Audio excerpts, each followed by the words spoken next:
ನನ್ನ ಸಾಹಸದ ಒಂದು ತುಣುಕನ್ನು ಹೇಳ್ತೇನೆ ಕೇಳು. ಹೇಳು. ಈ ಹಿಂದೆ ದುರ್ವಾಸ ಮುನಿಗಳ ಶಾಪದಿಂದಾಗಿ ದೇವತೆಗಳ ಸುಮಸ್ತುಗಳೆಲ್ಲ ಸಮುದ್ರದ ಪಾಲಾಗಿ ಹೋಯಿತು. ಆ ಸಂದರ್ಭದಲ್ಲಿ ಮರಳಿ ಪಡೆಯಬೇಕೆಂಬುದಾಗಿ ತಿಳಿದು ದೇವೇಂದ್ರ ಏನು ಮಾಡಿದಾನೆ ಗೊತ್ತುಂಟಾ?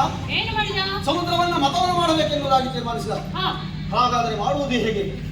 ಹಾಗಾಗಿ ರಕ್ಕಸರನ್ನ ಸಹಾಯಕ್ಕಾಗಿ ಬೇಡಿಕೊಂಡ. ಅದಕ್ಕೆ ನಾವು ಒಪ್ಪಿಕೊಂಡೆವು.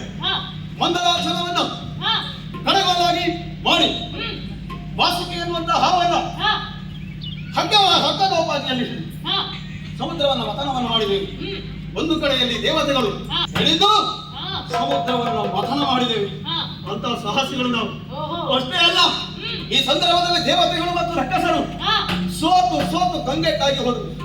ಆ ಸಂದರ್ಭದಲ್ಲಿ ನಾನೇನು ಮಾಡಿದ್ದೇನೆ ಗೊತ್ತಾ?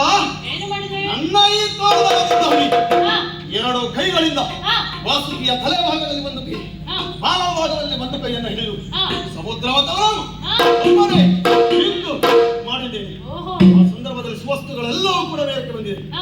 ಇಂತಹ ಸಾಹಸವನ್ನ ಮಾಡಿದಂತ ಈ ಬಲಿ ಚಕ್ರವರ್ತಿ ಹೇಳಿದ್ರು, ನಿನ್ನದ ಸಾಹಸ ನಡೀತದ? ಒಳ್ಳೆಯ ಮಾತಿನಿಂದ ಹೇಳ್ತೇನೆ. ಬಂದ ದಾರಿಯನ್ನು ಹಿಡಿದು ಹೋದ್ರೆ ಒಳಗೆ